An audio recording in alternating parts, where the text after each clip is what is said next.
Paz do Senhor, meus queridos irmãos, meus queridos amigos, estamos juntos mais uma vez para fazer o comentário da lição bíblica da Escola Dominical, a lição de número 3, do dia 17 de julho de 2016. O título da lição é Igreja, Agência Evangelizadora. Eu louvo a Deus porque a nossa casa publicadora propôs apresentar para nós, alunos da Escola Bíblica Dominical, estar estudando esse terceiro trimestre de 2016 sobre o desafio da evangelização, obedecendo ao ID do Senhor Jesus de levar as boas novas a toda criatura. Esse é o assunto da nossa revista da Escola Dominical e eu glorifico a Deus porque nós temos agora a oportunidade de estar aprendendo, mas o mais importante é a gente colocar em prática, não é? Lembrando sempre o conselho de Tiago, que ele diz que nós não podemos ser ouvintes esquecidos da palavra, mas nós devemos ser praticantes da mesma. Então, quando a gente estuda o assunto da evangelização, é importante aprendermos, mas mais do que isso, é importante colocarmos em prática aquilo que nós estamos aprendendo, porque evangelização efetivamente é algo que cada crente pode e deve fazer para obedecer ao Senhor Jesus. Bem, lição 3. Igreja, agência evangelizadora. É interessante a figura que foi escolhida, colocada na nossa revista, é uma figura de um templo com os bancos, né? É uma bonita figura, mas eu acho que aqui caberia melhor uma figura do povo, da igreja, porque a igreja ela não é o templo, a igreja é o povo, e quem evangeliza não são os edifícios, mas quem evangeliza é o povo. Mas, por outro lado, tem uma figura de uma igreja vazia, então pensemos que o povo está evangelizando para trazer pessoas para encher a casa de Deus, para cumprir aquilo que Deus disse, né? Para que a minha casa se encha. Muito bem, textuário diz, mas recebereis a virtude do Espírito Santo, que há de vir sobre vós, e ser-me-eis testemunhas, tanto em Jerusalém como em toda a Judéia e Samaria, e até os confins da terra. Atos capítulo 1, versículo 8. Texto muito conhecido, é a ordem de Jesus Cristo aos seus discípulos quando ele está próximo de retornar ao céu. Ele vai voltar ao céu e ele está então dando as suas últimas orientações aos seus discípulos. E aqui nós temos a promessa de Cristo, mais uma vez, repetida aos seus discípulos, de que o Espírito Santo haveria de descer, segundo o próprio Evangelho de João, que registrou muitas palavras de Jesus com relação à descida do Espírito Santo. Agora, antes de subir aos céus, ali no Monte das Oliveiras, reunido com os seus discípulos, Jesus novamente enfatiza a chegada do Espírito Santo dentro em breve. E isto acontece exatamente no dia de Pentecostes, às 9 horas da manhã aproximadamente, quando o Espírito Santo desce sobre aquelas pessoas, aqueles discípulos reunidos ali no cenáculo na cidade de Jerusalém. Então Jesus diz que o Espírito desceria, os seus discípulos receberiam a virtude do Espírito Santo e seriam então testemunhas do próprio Senhor Jesus. E ele enfatiza o fato dizendo, ser-me-eis testemunhas tanto em Jerusalém como em toda a Judéia e Samaria até os confins da terra. Observe que não é uma sequência, não é como muita gente entende. Primeiro Jerusalém, depois Judéia, depois Samaria, até os confins da terra. Não é isso. É simultâneo, ao mesmo tempo. A determinação de Cristo é que a evangelização acontecesse de uma forma geral, ao mesmo tempo. Então, tanto em Jerusalém, Judéia e Samaria, até os confins da terra. Então, nós não temos que partir de uma sequência. Primeiro a nossa Jerusalém, não. Temos que entender que a ordem de Jesus é relacionada a uma evangelização ao todo tempo e em todos os lugares ao mesmo tempo. Verdade prática diz, a Igreja de Cristo, em virtude de sua natureza e vocação, é a agência evangelizadora e missionária por excelência. Aqui é importante observar porque alguém erroneamente afirma às vezes e diz até em pregações, mensagens, que a igreja ela está fria, a igreja não está cumprindo seu papel. Algumas críticas vêm até mesmo de alguns púlpitos, até mesmo de alguns líderes, e usam a expressão a igreja está assim, a igreja está acolá.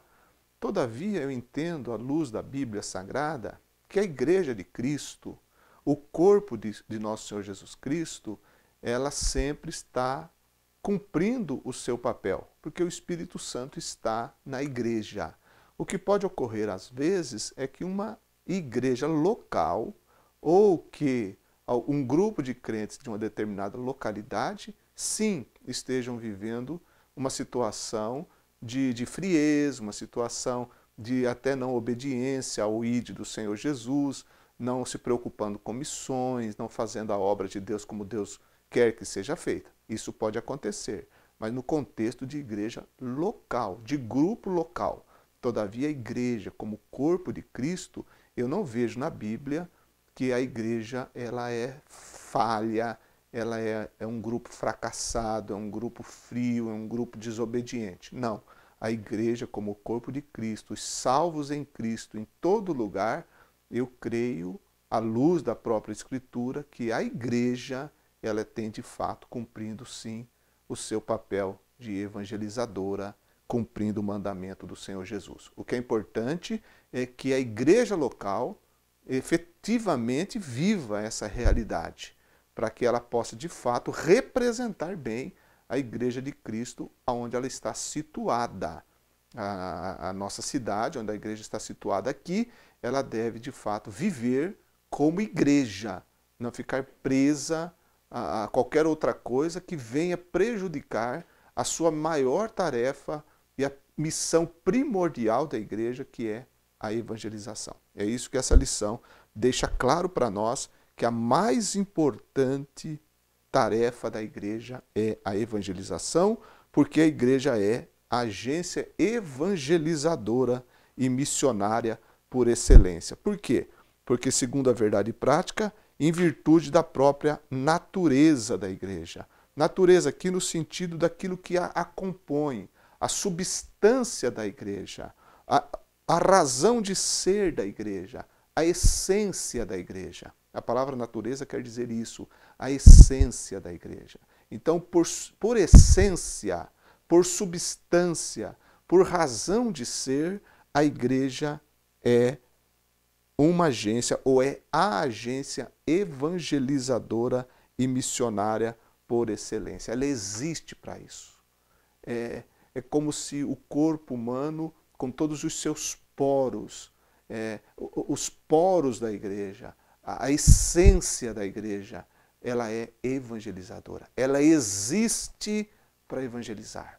Ela existe para fazer missões. Ela existe para dar continuidade à grande tarefa, à grande obra iniciada por nosso Senhor Jesus Cristo. E que nós vemos dando continuidade através dos santos apóstolos, no livro de Atos, e até hoje o Espírito Santo, que desceu no dia de Pentecostes, ele continua com a igreja fazendo esse mover bendito, esse mover maravilhoso da proclamação do Evangelho. Só que outra palavra interessante usada aqui na verdade prática é a palavra vocação. Então a igreja por natureza, ou seja, por essência, e a igreja por vocação, ela tem que evangelizar e ela tem que fazer missões. Vocação aqui no sentido de chamada, de chamamento. É chamado para exercer uma função que lhe é obrigatória. É essa expressão da palavra vocação aqui. A igreja ela foi chamada, comissionada por Cristo e deve exercer uma função que não é opção para a igreja, é obrigação da igreja. Me lembro das expressões do próprio apóstolo Paulo, quando ele disse, me é imposta essa obrigação. Que obrigação? A obrigação de proclamar o Evangelho. E ele disse, e ai de mim se não cumprir essa obrigação, se não fazer esse trabalho. Ai de mim se não anunciar o Evangelho. Claro que Paulo mostra para nós que ele, como membro da igreja, como missionário que era, um grande missionário, o maior missionário, ele entendia que a evangelização era algo como obrigação e não algo que a igreja podia optar fazer ou não optar fazer. Na verdade, quando Jesus deu o mandamento aos discípulos ali no Monte das Oliveiras, ele não entrou numa convenção com seus discípulos para ver o que eles achavam. Ele foi categórico: ide por todo o mundo, pregar o evangelho a toda criatura, ensinando todas as nações, batizando em nome do Pai, do Filho e do Espírito Santo, e por aí vai. Então ele determinou, e a igreja então, por natureza, por essência e por vocação, pelo seu chamado, ela é agência evangelizadora e missionária por excelência. Então nós temos que simplesmente, como igreja que somos, participantes da igreja, nós temos que simplesmente nos posicionar como se posicionou Isaías diante de Deus lá no capítulo 6 do seu livro, quando ele ouviu o chamado de Deus, ele disse: eis-me aqui, envia-me a mim. Então a postura da igreja é essa: Senhor, estou para cumprir a sua obrigação. A nossa postura como cristãos, como crentes, é esta: Senhor, por natureza me deste essa vocação, portanto, eis-me aqui, envia-me a mim para fazer a tua obra e a obra da evangelização. Agora, para cumprir cabalmente, de forma eficaz, a sua própria natureza e também a sua vocação, respondendo assim de forma positiva ao ide de Jesus, é necessário que haja aptidão para fazer isso. E é nesse aspecto que Atos 1 e 8 é muito importante, porque Jesus está falando aos seus discípulos para que eles pudessem ser as suas testemunhas, mas ele sabia que os discípulos por si só, na sua própria condição humana, eles não teriam, como realizar essa tarefa eficazmente. Era necessário que eles fossem revestidos, que eles recebessem a virtude do Espírito Santo. Primeiro recebesse a virtude, primeiro tinha que chegar o Espírito Santo, para depois a tarefa, então, ser colocada em prática. E é isso que a gente encontra no livro de Atos dos Apóstolos. Imediatamente após eles receberem a ordem de Jesus, o evangelista Lucas, o historiador Lucas, ele mostra para nós que os discípulos eles entram na cidade de Jerusalém, eles vão para o cenáculo, eles ficam lá orando por um período de 10 dias, até a descida do Espírito Santo. Depois que o Espírito Santo desce, e aquelas pessoas se reúnem ali, é que Pedro prega o primeiro sermão efetivo da igreja cristã. E ali a gente começa a ver então o desenvolver da obra de Deus. Então perceba, antes deles pregarem, antes deles saírem para proclamar a mensagem de Jesus, era necessário que o Espírito Santo descesse sobre eles, e isso aconteceu. Então, para nós hoje, não precisa mais nada. Nós já temos o Espírito Santo. O Espírito Santo já veio. Ele está conosco. Só nós temos agora é que cumprir, é que obedecer, é que estar na presença de Deus para fazer a obra da evangelização. Nós já temos a pessoa do Espírito Santo. O que nós precisamos hoje é nos dispormos ainda mais, nos entregarmos ainda mais ao Senhor, sermos cada dia mais cheios do Espírito Santo para podermos continuar fazendo a obra. O primeiro passo já foi dado, o próprio Deus deu, que foi a descida do Espírito Santo que está conosco. Então agora a igreja deve cumprir esse papel na direção, na orientação e na aptidão concedida pelo Espírito Santo, porque o Espírito Santo é primordial, é indispensável nessa obra. Não se evangeliza com resultados, não se evangeliza com frutos que de fato glorifiquem a Deus, se não for pelo Espírito Santo. Então o Espírito Santo que habita em cada crente, ele habita em nós, não apenas para que nós possamos ser chamados templos do Espírito Santo, mas ele habita em nós para que através de nós a mensagem de Cristo, a mensagem do Evangelho seja conduzida a outras pessoas. Como o pecador poderá ouvir a mensagem do Evangelho se não for através de alguém que tem o Espírito Santo na vida? Alguém que já foi alcançado pela mensagem, alguém que já foi transformado pela mensagem, alguém que já recebeu a salvação e já conhece Jesus pessoalmente como seu Salvador. Essa pessoa agora é um portador, é alguém que vai levar a palavra, assim como foi Abraão, que, como nós vimos na lição passada, foi evangelizado por Deus, mas se tornou uma bênção.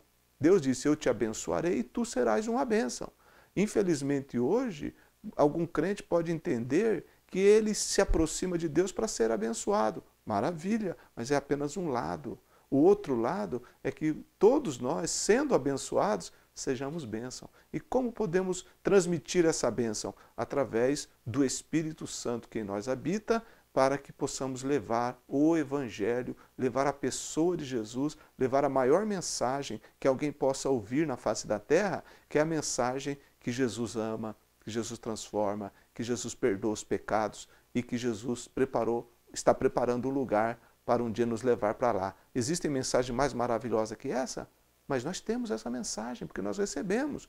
E quando a gente fala isso, que parecem palavras simples, comuns, no ambiente cristão, no ambiente de igreja, é muito comum, mas aí fora as pessoas não estão acostumadas a ouvir isso.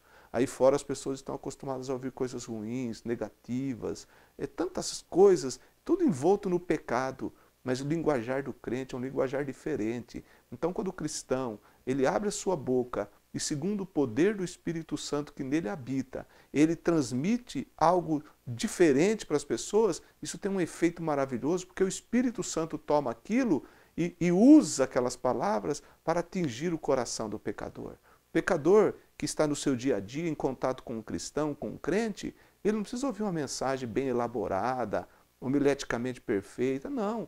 Isso acontece nos templos, nas reuniões oficiais da igreja, mas no dia a dia, no local de trabalho, nas repartições públicas, nas escolas, nos pontos de ônibus, seja onde for que o crente evangeliza, é a linguagem corriqueira, coloquial, é uma conversação, é uma pincelada, o nome Jesus, uma palavra de Deus, uma frase que é totalmente diferente do ambiente que eles estão acostumados. E isso, na mão do Espírito Santo, na unção do Espírito Santo, faz um efeito extraordinário. Então, meu querido irmão, minha querida irmã, você nunca desanime de falar de Jesus para quem quer que seja, de acordo com as oportunidades que surgirem, porque Deus vai usar você na sua simplicidade para que você possa proclamar o Evangelho de Jesus Cristo. O Evangelho a gente proclama nas ruas, o Evangelho a gente proclama na convivência com as pessoas. Muita gente quer só pregar dentro dos templos, mas pregar dentro dos templos, para a maioria das vezes, acontece que se prega para crentes mesmo. Então o que acontece dentro dos templos é mais um ensino pastoral, uma palavra de edificação e de alimentação do povo de Deus. E é claro, as pessoas entram nos templos para ouvir a palavra de Deus, isso é maravilhoso, e Deus transforma. Mas nós não podemos ficar restritos ao templo. O grande poder evangelizador está na vida de cada crente, de cada pessoa, não de cada ministro apenas que usa o púlpito, mas principalmente na vida de cada pessoa, no seu dia a dia, nos seus afazeres diários, é que ele, como igreja, como corpo de Cristo, representando Cristo ali, ele está no poder do Espírito Santo, na virtude do Espírito Santo. O que é virtude aí? Virtude é o mesmo que vem da palavra dínamo. Dínamos é um poder que se propaga, é um poder atuante, é um poder que não apenas ele age no momento e depois desaparece, não, mas é um poder que permanece, é um poder perene, é um poder que fica. Esse é o poder do Espírito Santo. E o Espírito Santo ele veio sobre nós, ele não veio como vinha sobre Sansão, que dava poder a Sansão em determinado momento, e Sansão então ele vencia inimigos, mas depois o Espírito Santo vinha de novo. Não. Na vida do crente, o Espírito Santo é uma presença maravilhosa. Jesus disse, ele estará convosco e habitará em vós. E está por quê? Primeiro, porque nós somos salvos. Mas está para que nós glorifiquemos a Deus e está também, e principalmente, para que nós possamos proclamar essa mensagem da evangelização. Então nós encontramos que a aptidão, ela vem do Espírito Santo. A disposição tem que vir de nós. Nós temos que nos dispor, nós temos que agir, nós temos que nos levantar, porque no dia de Pentecostes, quando o Espírito Santo veio sobre os discípulos, veio sobre Pedro, todos os discípulos que estavam ali, naquele cenáculo, quando as pessoas se reuniram, ali o Espírito Santo já tinha descido, eles já tinham sido cheios do Espírito Santo, mas o relato bíblico diz que Pedro, levantando-se, disse. Então, o Espírito Santo veio, mas quem teve que se levantar foi Pedro. Então é a mesma coisa conosco. Tem coisas que Deus faz, mas tem coisa que nós fazemos. A maior parte, sem dúvida, é Deus. Mas nós temos que nos levantar, nós temos que nos dispor. Como Pedro se dispôs. E que sermão não foi aquele, hein? Que sermão maravilhoso não foi aquele que Pedro pregou. Porque Jesus disse, eu te darei as chaves, Pedro. Você vai abrir. E Pedro, naquele dia, ele abriu e a colheita foi maravilhosa.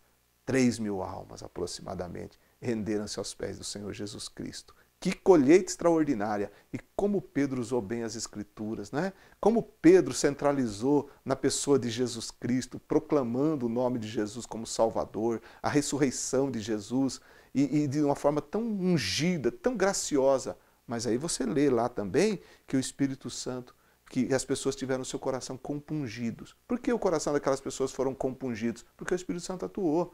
Atuava na vida de Pedro e atuava na vida das pessoas, e eles então foram quebrantados e ouviram a palavra, e o resultado foi uma colheita extraordinária que até hoje acontece, né? Até hoje a igreja está colhendo para a glória de Deus. Então, aptidão concedida pelo Espírito, poder concedido pelo Espírito e disposição que tem que vir do próprio homem, da própria pessoa, na disposição para fazer a obra de Deus. Então, a missão da igreja, nesse aspecto, a missão de fazer discípulos, é segundo o próprio ID do Senhor Jesus Cristo, e eu quero fazer aqui um comentário no sentido de que a ordem de Cristo, quando ele disse lá aos seus discípulos em Mateus 29, 19, ou 28, né? 28, 19, disse assim, ide, portanto, fazei discípulos de todas as nações, batizando-os em nome do Pai, do Filho e do Espírito Santo. O id quer dizer conduzir, transportar. Então a igreja, ela deve transportar, ela deve transferir até as pessoas a mensagem das boas novas. Por isso que eu disse que nós não podemos ficar simplesmente dentro de 4 paredes, dentro dos templos, mas devemos viver isso no nosso dia a dia, na nossa prática diária de vida. Porque lá em Romanos 10, 14, o apóstolo diz assim, como pois ouvirão se não há quem pregue? Como pois ouvirão? E é aí que entra a obra evangelizadora da igreja, através do qual ela transporta a mensagem de Cristo aos confins da terra. Que coisa linda, né? Exatamente agora, quando você está ouvindo, vendo esse vídeo, estão centenas de pessoas, acredito até milhares de pessoas, em toda parte da terra, levando a mensagem de Jesus. Oremos pelos missionários, oremos pelas famílias missionárias, pessoas que deixaram seus lares, se afastaram de suas famílias, tiveram um choque cultural, mas todos eles, cumprindo o ID de Jesus, estão proclamando o Evangelho. E crentes em toda parte, né? De diversas nacionalidades, em diversas circunstâncias, contextos, né? Estão proclamando essa mensagem maravilhosa. Que coisa linda, que coisa extraordinária que o Espírito Santo está fazendo. Nós temos que ter essa visão, meus irmãos, de poder entender, de poder ver pelos olhos da fé o que o Espírito Santo está fazendo na terra, essa obra evangelizadora. Quantas pessoas exatamente agora não estão se rendendo a Cristo, não estão se convertendo ao Senhor? Quanta festa no céu não está sendo realizada exatamente agora porque a igreja está cumprindo, a igreja está transportando, os crentes estão levando a mensagem. É como você ir a uma fonte e buscar água lá numa vasilha, encher aquela caneca, aquela vasilha, aquele vaso de água e levar uma pessoa que está moribunda, está caída, está sedenta. Você levou. Eu me lembro da parábola que Jesus contou do bom samaritano, que quando aquele homem estava caído na beira do caminho, passou o sacerdote, passou o levita, e eles tinham condição de ajudar, mas não ajudaram. Mas aquele samaritano que vinha de caminho, ele parou, desceu do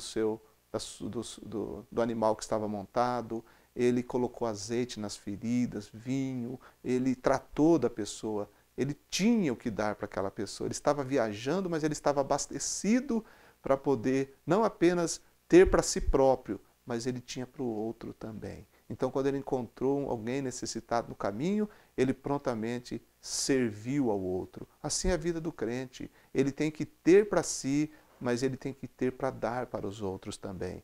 Então nós, quando levamos a mensagem do Evangelho, nós levamos a água fresca, nós levamos o azeite do Espírito, nós levamos o vinho, que é a alegria, o sangue de Cristo, às pessoas que estão feridas pelo pecado, machucadas por Satanás e que precisam receber na sua vida essa transformação. Então, quando a gente lê o livro de Atos dos Apóstolos, a gente percebe que na igreja de Jerusalém foi necessário Deus permitir uma perseguição imensa para que pudesse a igreja atuar efetivamente. Depois da morte de Estevão, lá no capítulo 7, 8 e 9 do livro de Atos, a gente encontra lá uma perseguição muito grande. Nessa perseguição que houve, apenas os apóstolos ficaram na igreja de Jerusalém, muitos crentes foram dispersos. E é interessante que quando você lê lá a narrativa, você encontra que por onde eles iam proclamando o Evangelho de Jesus. E depois nós vamos ver aqui na própria lição, que fala sobre a igreja de Antioquia, que foi uma igreja que nasceu dessas pessoas que saíram através da perseguição que houve por causa da morte de Estevão. E essa igreja em Antioquia nasceu e ela se tornou uma igreja missionária, e a gente vai ver isso daqui a pouquinho. Mas a missão da igreja, então, segundo o que próprio Cristo falou, é uma missão universal. Ide por todo mundo. Ide por todo mundo. Então, a igreja, na sua missão, ela sobrepõe a todas as barreiras que existem entre os homens. Por exemplo, a barreira étnica, né? Jesus diz, ide a todas as nações. A Bíblia, na linguagem de hoje, diz, todos os povos do mundo. Então nós encontramos várias etnias, né? Há essas barreiras étnicas no mundo. Porém, a ordem de Jesus para a igreja, ela supera qualquer barreira étnica. Não existe limites, não existe povo que esteja alijado desse amor de Deus, dessa ordem de Jesus. Todos devem ser alcançados. Também, a ordem de Jesus transpõe as barreiras religiosas. Em Atos 1 e 8, Jesus incluiu os samaritanos, né? Querendo mostrar que não devemos descartar ninguém por causa de barreiras religiosas, porque os judeus têm a barreira religiosa com os samaritanos e os samaritanos com os judeus. Mas Jesus mostra para nós que essas barreiras religiosas, elas devem ser ultrapassadas. Então, falar de Jesus não é falar de uma religião. Falar de Jesus é falar do Salvador, é falar de uma pessoa bendita, de uma pessoa maravilhosa. E para isso você fala para o muçulmano, você fala para o budista, você fala para o hinduísta, você fala para seguidores de seitas, você fala para todo mundo, é um ser humano. Não existe barreiras religiosas para falar de Jesus, não é? É importante. E se a pessoa for religiosa, melhor ainda, porque às vezes ele está com o coração mais aberto para ouvir um pouco de Jesus, né? Outra barreira também que não existe na ordem de Jesus é a barreira social, né? A barreira social. Às vezes nós levantamos barreiras sociais, de classes, até homens e mulheres, e outras barreiras que existem na própria sociedade. Nós estamos falando de povos, nós estamos falando da sociedade dentro do contexto que a gente mesmo vive. Mas a gente percebe que Jesus Cristo, quando esteve na Terra, para ele não existia barreiras. Aliás, a gente vê que naquela época a mulher era muito desprezada, não era valorizada, mas a gente encontra nos evangelhos que Jesus era cercado por mulheres que o serviam com seus bens, o ajudavam no seu ministério, né? Nós temos lá em Lucas capítulo 8, verso 3, que fala de Joana, a mulher de Cusa, procurador de Herodes, fala de Susana e de muitas outras que o serviam com as suas fazendas. Ora que mulheres maravilhosas não eram aquelas, que ajudavam Cristo no seu ministério, na manutenção do seu ministério. Também Jesus disse que era para os pobres que deveríamos anunciar o Evangelho, ou seja, não era para excluir ninguém, inclusive os pobres, não é? Lá em Mateus 11:5 diz, os cegos veem, os coxos andam, os leprosos são limpos, os surdos ouvem, os mortos são ressuscitados e aos pobres é anunciado o Evangelho. Então, pobre, rico, homem, mulher, não importa nada, nada, absolutamente nada, nenhuma barreira que o próprio homem levanta nos seus relacionamentos deve servir de desculpa para que nós não falemos de Jesus. Onde estiver uma pessoa, ali está alguém que precisa ouvir de Jesus. E nenhuma barreira, nenhum rótulo dado pelos próprios homens pode nos impedir de cumprir essa ordem de Jesus Cristo, o nosso Senhor. Muito bem. Então, voltando aqui, um pouquinho mais para a nossa lição, o ponto 1 da lição fala sobre a fundação evangelizadora da igreja. E nós falamos exatamente sobre isso quando falamos que Jesus, antes de voltar ao céu, ele enfatizou, ele focou na evangelização sob o poder do Espírito Santo. A igreja foi fundada no poder do Espírito, sob a ordem de Jesus, e ela tem que trabalhar debaixo desses, ou sobre esses pilares maravilhosos. O ponto 2 da lição fala exatamente da missão prioritária da igreja, prioritária, essencial, né, da igreja, que é a evangelização, a proclamação do Evangelho. E nós encontramos isso exemplificado no livro de Atos dos Apóstolos. É só ler o livro de Atos dos Apóstolos que a gente vai ver o manual de evangelização da igreja. Muita gente fica preocupada, como que eu faço para a igreja crescer? E como que a gente faz? Qual é o segredo do crescimento da igreja?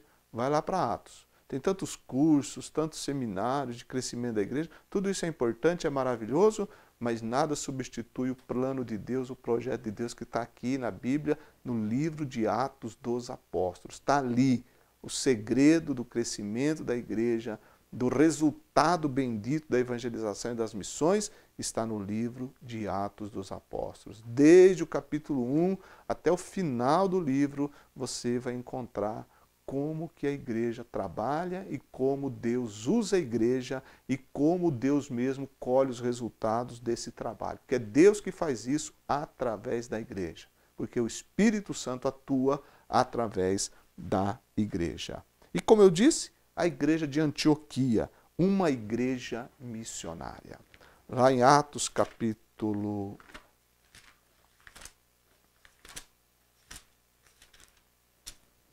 Atos, capítulo 11, versículo 19, que fala um pouco da origem, do nascimento da igreja de Antioquia. Diz assim, Atos 11, 19. E os que foram dispersos pela perseguição que sucedeu por causa de Estevão, caminharam até Fenícia, Chipre e Antioquia, não anunciando a ninguém a palavra, senão somente aos judeus.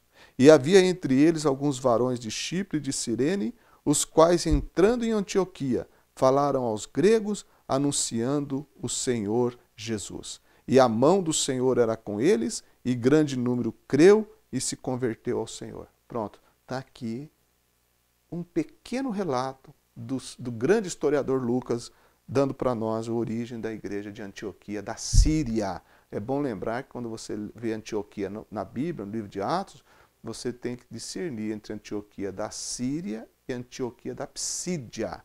Antioquia da Síria é essa igreja que nós lemos aqui, que foi da onde Paulo e Barnabé saíram para proclamar o Evangelho e era para onde eles retornavam depois para dar os relatórios. Era a igreja base da obra missionária ali. Uma cidade muito importante. Foi dali que eles partiram para a primeira viagem missionária, etc., e na primeira viagem missionária a gente vê que entre os lugares que eles passaram em Antioquia da Psídia.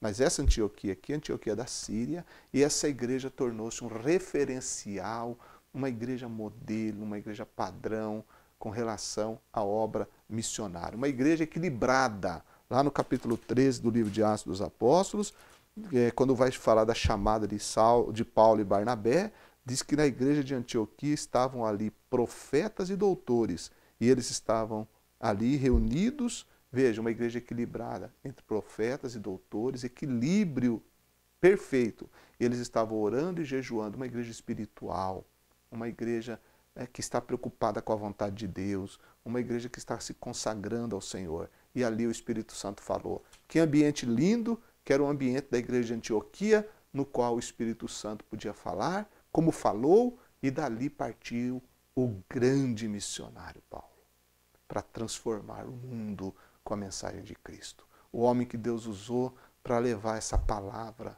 esse evangelho, de uma forma tão extraordinária a toda a região conhecida da época. Que coisa linda, que coisa maravilhosa, o que Deus fez na igreja de Antioquia.